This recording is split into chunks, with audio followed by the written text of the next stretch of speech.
Hi guys, it's Mama Louie here. I'm gonna make another video today. I just finished going grocery shopping at Blush Lane and Community Sunnyside Organic Market, not Community Natural Foods. So those two stores I swung by today because I needed to get some meats for the week and for the next week.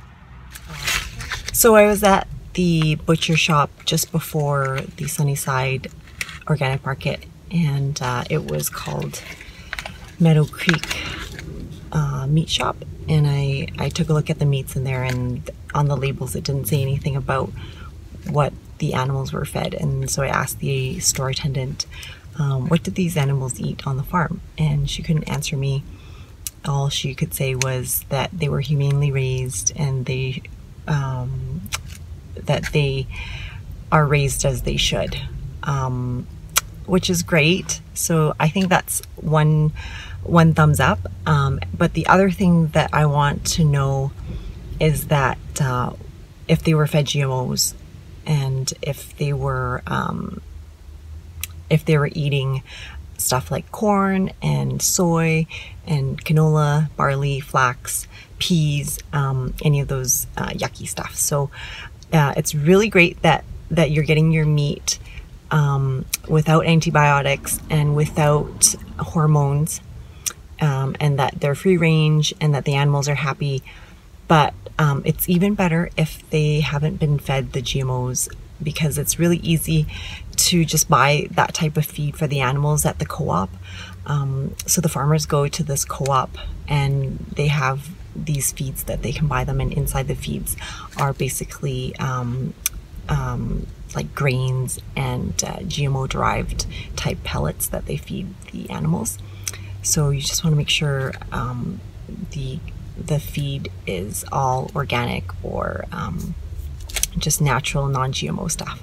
So at the grocery store today, I got these meats here. So this is the type that I really like, the organic chicken sausages. And this is where I really read the label carefully on it. It says free range. That's great. So ding, 1, and then non-GMO. So that's ding, number 2, raised without antibiotics and without animal byproducts, and even gluten-free, because sometimes there's wheat in the sausages. And there's the organic label, so that's a really good one.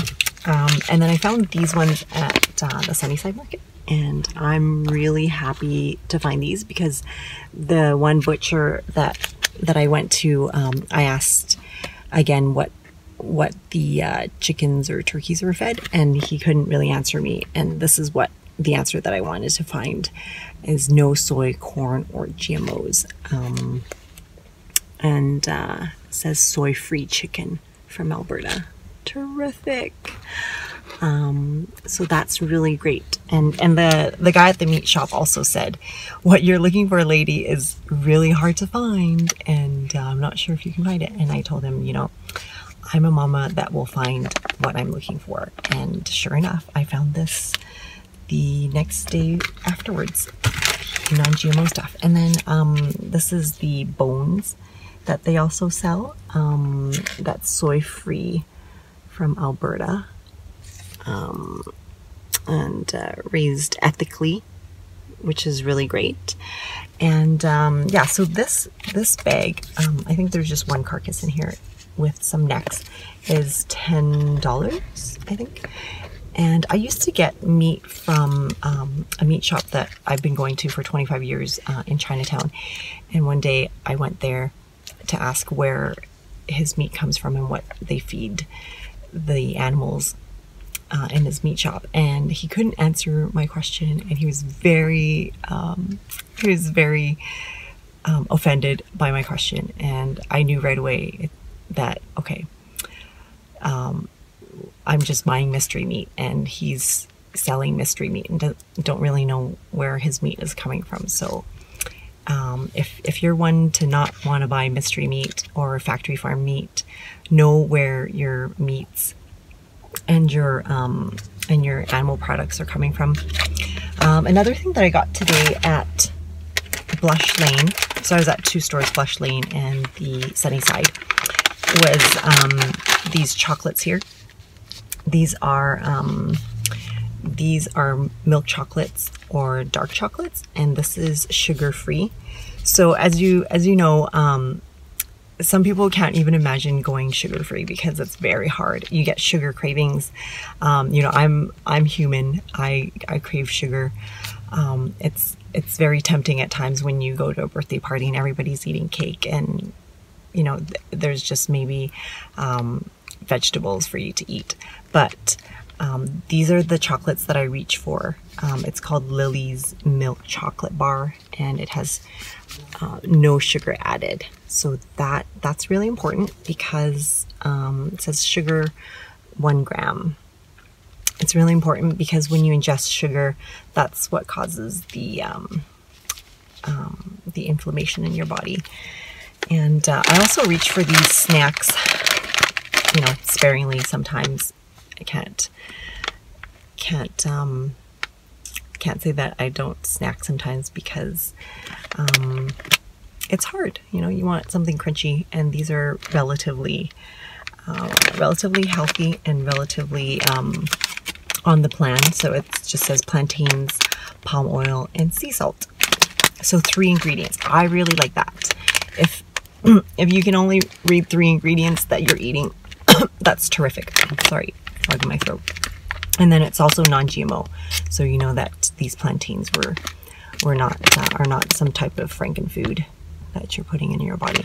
I also have a bag of chips that I get if, you know, I really want chips. It's you can find it at Superstore. It's the kettle chips. That's the Hawaiian barbecue. That one is the only one that doesn't have sunflower and safflower oil. Those ones are really hard on my system. They give me canker sores, and so I can't eat like 99% of all chips except maybe that one bag that they sell. And sometimes I snack for those because it's hard to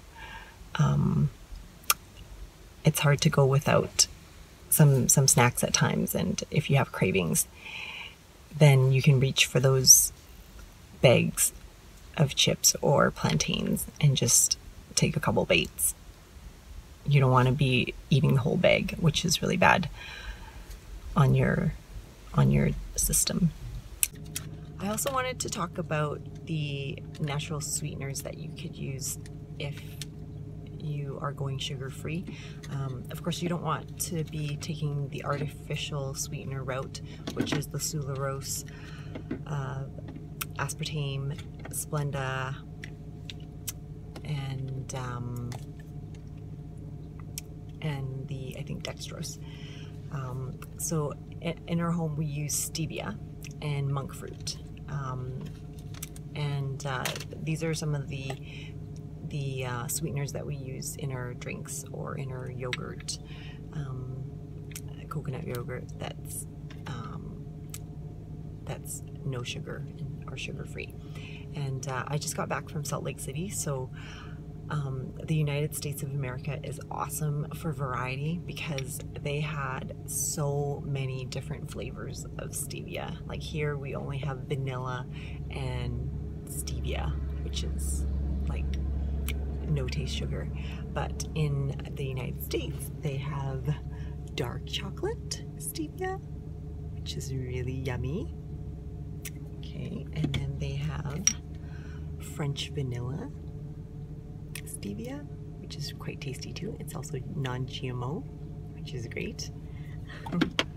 And they have this brand that's English toffee. So English toffee kind of tastes like caramel. If you have a craving for caramel lattes and stuff, I just put this in my coffee when I have cravings for caramel. And this is another vanilla flavored stevia. That's another brand, and it's organic.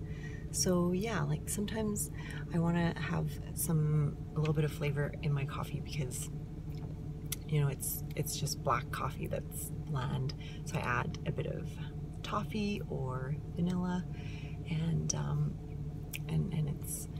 it tastes fine. And I also put coconut milk in there too because I'm lactose intolerant.